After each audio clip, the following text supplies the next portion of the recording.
God is the Big Bang, bang, bang. He spoke everything into existence.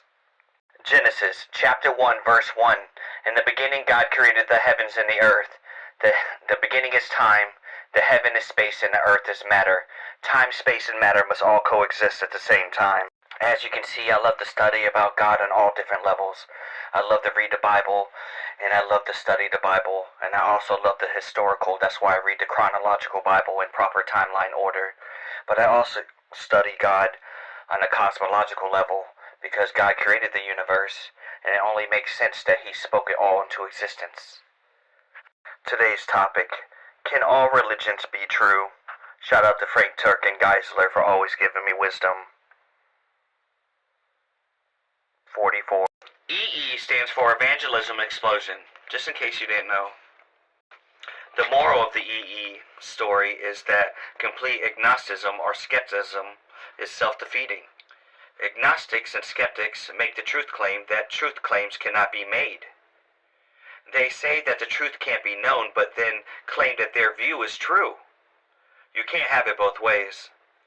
So we've established that truth can be known. In fact, it is undeniable. But so what? Can't all religions be true?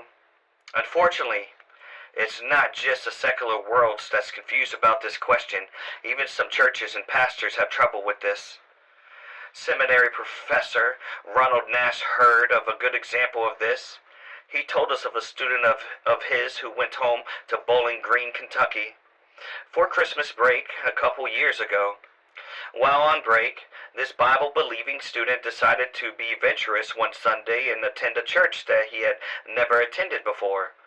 But as soon as the pastor uttered the first sentence of his sermon, the student realized he had made a mistake. The pastor was contradicting the Bible. The theme of my sermon this morning, the pastor begins, is that all religious beliefs are true. The student squirmed in his seat as the pastor went on to assure each member of the congregation that every religious belief they had was true. When the sermon was over, the student wanted to slip out unnoticed, but the heavy-set, robed pastor was waiting at the door, bear-hugging each passing congregant. "Son," the pastor boomed upon greeting the student, "where are you from?" "Actually, I'm from Bowling Green, sir. I'm home on break from a seminary." "Seminary, good. So what religious beliefs do you have, son?" "I'd rather not say, sir." "Why not, son?" "Because I don't want to offend you, sir."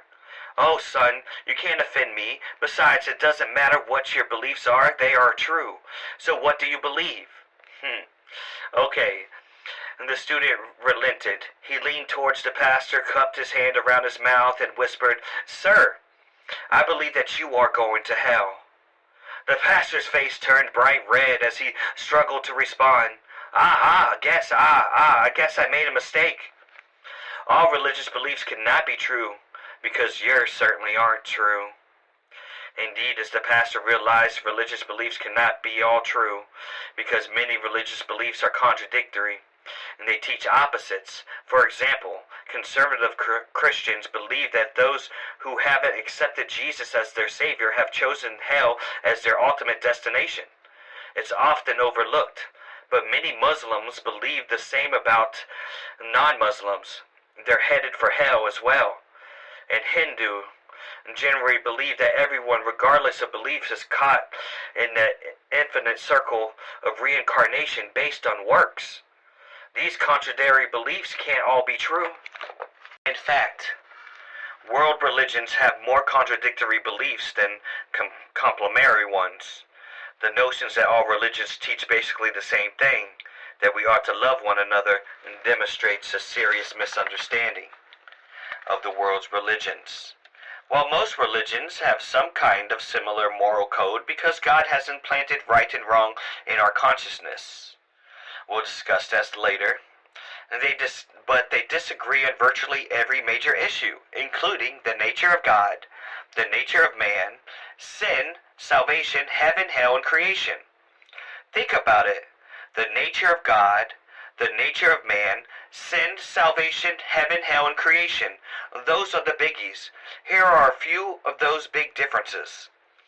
Jews, Christians, and Muslims believe in a different version of a theistic God, while most Hindus and New Age believes that everything that exists is part of an impersonal, pantheistic force they call God. Many Hindus believe that evil is a complete illusion, while Christians and Muslims and Jews believe that evil is real. Christians believe that people are saved by grace, while others religions, if they believe in salvation, all they teach is some kind of salvation by good works. The definition of good and what one is saved varies greatly. That's right. These are just a few of many essential differences, so much for the idea that all religions teach basically the same thing, because they don't. And they all can't be true. Just people want to try to find what fits them. The biggest problem with Christians and with people becoming a Christian is because you have to change. You can't just do whatever you want. If you're doing whatever you want, then you don't believe in God and you just feel this is your only life, so you might as well just do whatever you want. But if you believe in God and you believe there's another place to go after this, and you believe in the heaven and you want to make him proud and be at the highest levels of the heavens, then you would do what he wants.